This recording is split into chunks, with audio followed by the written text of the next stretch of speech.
Hello,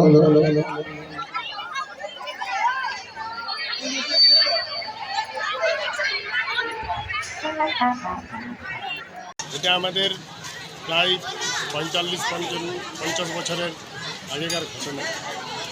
আপনারা সবাই জানেন, পেপারেও পড়ে থাকবেন, অনেকবারই আমরা প্রতি বছরই এটা দিয়ে থাকি এবং এখানে আমাদের যে কর্মকাণ্ড তা সবই এই মায়েরই কৃপা।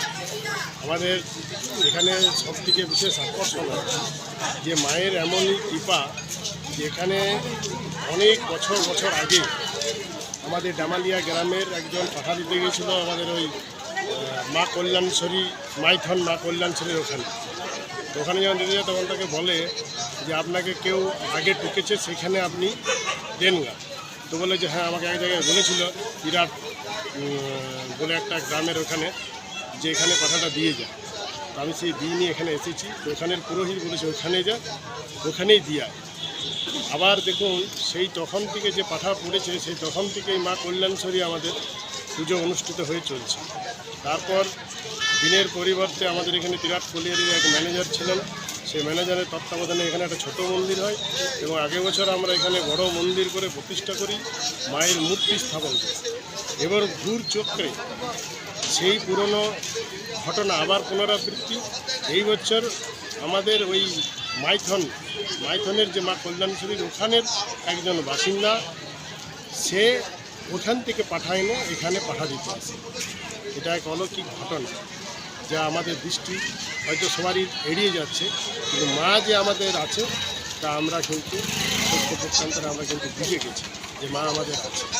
সেই মতো পুজো হয়ে আসছে। কাল আমাদের মাতৃ সপ্তমী পুজো, সরস্বতী পূজার পর আমাদের মাতৃ সপ্তমী পুজো হয় এবং সেই পুজোর দিনে আমাদের এই বছর ওই আমাদের সিজানো ষষ্ঠী পড়ে যায়, তার জন্য আমাদের খিচুড়িটা ওই দিনেই হয়। কিন্তু এই বছর যেহেতু সিজানো ষষ্ঠী পড়ে গিয়েছিল, এলাকার মানুষের অসুবিধা হতো, তাই আমরা নরনারায়ণ সেবাটা আজকে আমরা অনুষ্ঠিত করলাম এবং এখানে আপনারা দেখতেই পাচ্ছেন 15 থেকে 16,000 লোক মানে খাওয়া দাওয়া চলছে।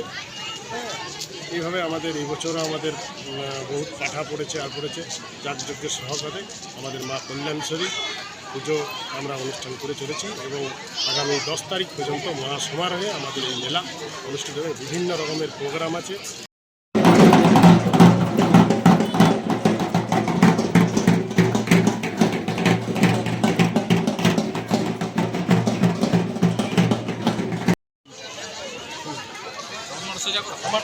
এই মেলা আমাদের প্রায় 43তম বর্ষ পড়ছে। 1962 সাল থেকে এই মেলা শুরু হয়। আমাদের যারা বয়স্ক দাদারা শুরু করেছিল, আমাদেরকে দিয়েছিল, তারপর আমাদের প্রজন্ম, পরের প্রজন্ম তারা ধরছে, আমরা পেছন থেকে তাদের হেল্প করছি।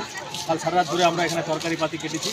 এখানে যেহেতু আমরা বললে যে আমাদের সিজানো উৎসব থাকার জন্য কালকে মকর সত্যি পুজো হয়েছে, কিন্তু নরনারায়ণ সেবাটা আজকে করলাম এই জন্যই যে কালকে যেহেতু সিজানো ছিল এবং আজকে আমরা প্রায় 20,000 মানুষের আমরা টার্গেট রেখেছিলাম যারা নরনারায়ণ সেবার জন্য।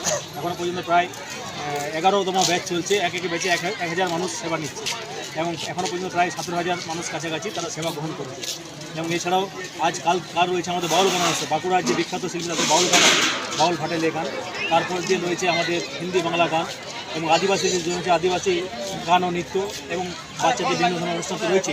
এবং 9 তারিখে রয়েছে কলকাতার যাত্রাপালা, আমাদের বিখ্যাত যাত্রাপালা রয়েছে, ঘরের লোকটা আজও আনছে।